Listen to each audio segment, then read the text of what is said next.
I'm Parag Chaudhuri from the Department of Computer Science. Thank you for having me here.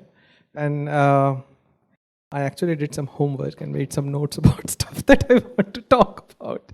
So I'm just going to refer to that. So I usually teach a course on computer graphics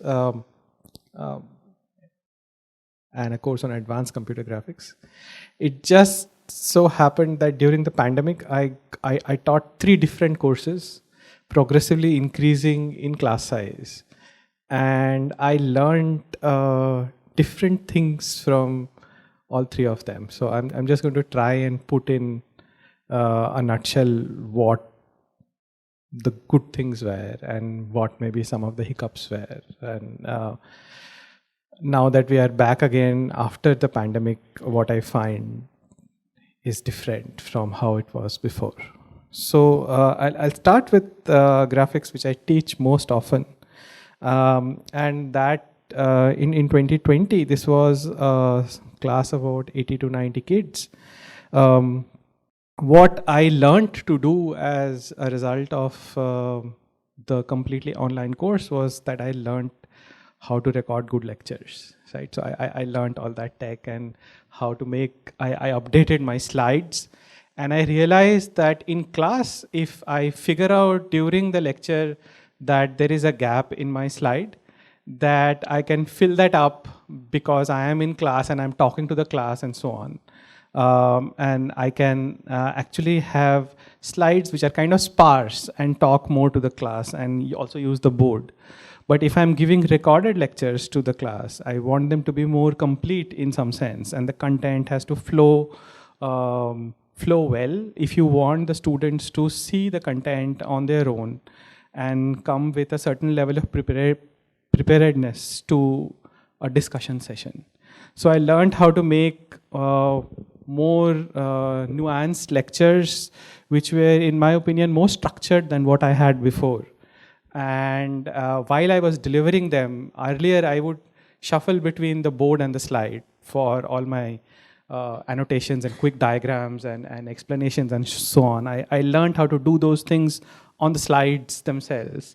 And I think that has helped even later now, because in a very large classroom, even now, it is much easier to annotate things on the slide and to show it to the classroom than to do it on the board, because the board is not visible in extremely large classrooms. So that is one thing that was a direct advantage. So I got a beautiful set of course lectures, if I may say so. I'm very happy with those lectures. I see even other places using those lectures. I've put them out for anybody and everybody to see. And now this semester, I'm again teaching computer graphics.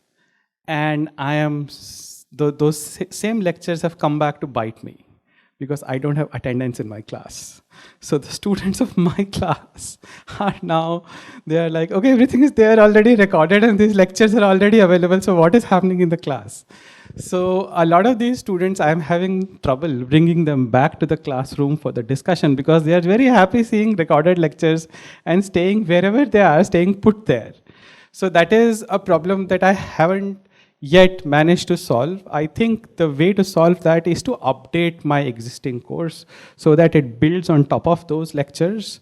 And that is something that I have not been able to do very successfully yet, but I think I'll be able to do that in maybe another iteration or so. So this was computer graphics. Then the next course that I taught after this was a communication skills course. It was completely different, about 150 odd students. And this is the first time I taught a course that was not finely graded. So it's a PPNP course. And I can like very openly admit that at the times of the pandemic, not having to grade on a fine grained scale was a huge relief, because I could just go ahead and engage the students in discussion and tell them that, forget about the grade. just do the work, and let us discuss and let us see if you're getting the ideas. There is a fantastic amount of content for comm skills that is already available because of lectures, because this course has been developed by various instructors in the institute.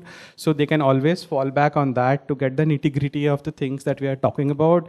But I could show them examples of written text, of videos, of various situations which we could discuss. And another thing that I figured out during that course was that I could engage them in peer grading. So I did a lot of exercises on Moodle using this, a workshop module that Moodle has, where I could get them to write something and assign evaluators from the classroom and get them to check their own classes submissions, which turned out to be very good because the students who checked other people's work also learned in the process of checking other people's work.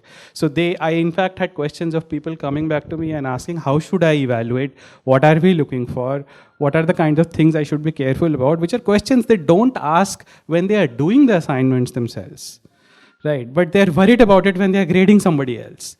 So this is a good thing. I have engaged in peer grading earlier in advanced classes where students peer grade presentations, but this was a much larger class and they did it repetitively for I think 2 or 3 submissions and assignments, and the results were very good. And I would want to carry this forward to other larger classes, especially because it is supported by these online platforms where doing this kind of stuff is easier. After this, I had the opportunity to teach CS 101, and boy, oh boy, was that at a completely different scale. So that is 800 kids, first year, right? This is the Introduction to Programming course. And the sheer variety of backgrounds that these students come from is mind-boggling. I had never even imagined, like there are students who have never touched a computer in their life, to students who probably know 80% of the CS 101 curriculum already because they have done computer science in standard 12th and they're very good at it. So again, 101, we are blessed with having amazing content there already. Like Professor Abhiram is going to speak.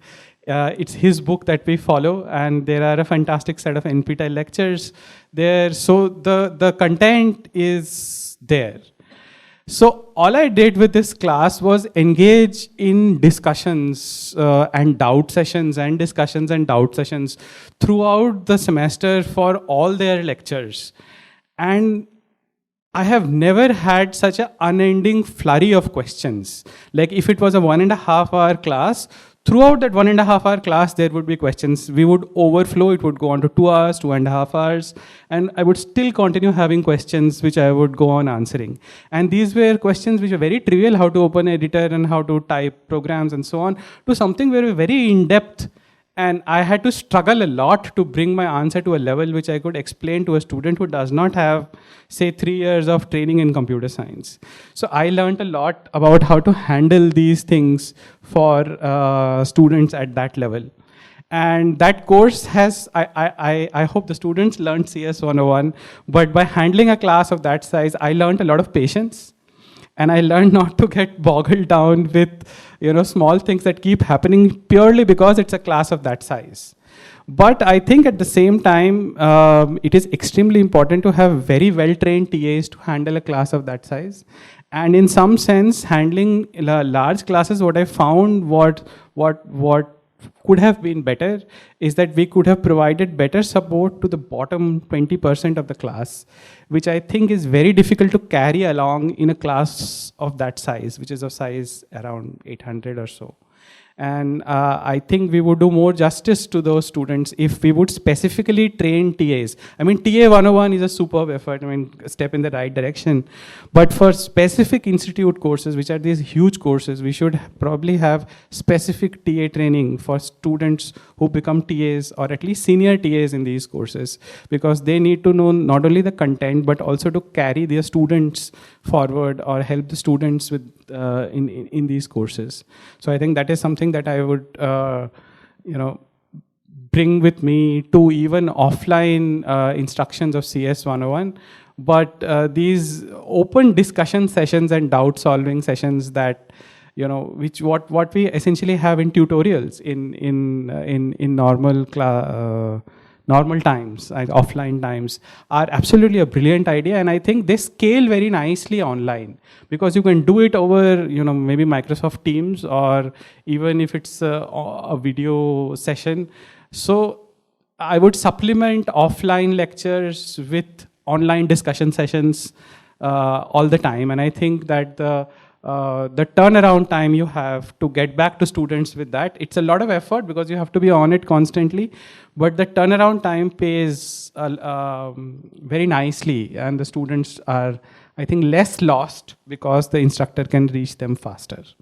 So yeah, that would be my summary of learnings from the things that I did over the last 2 years. Thank you.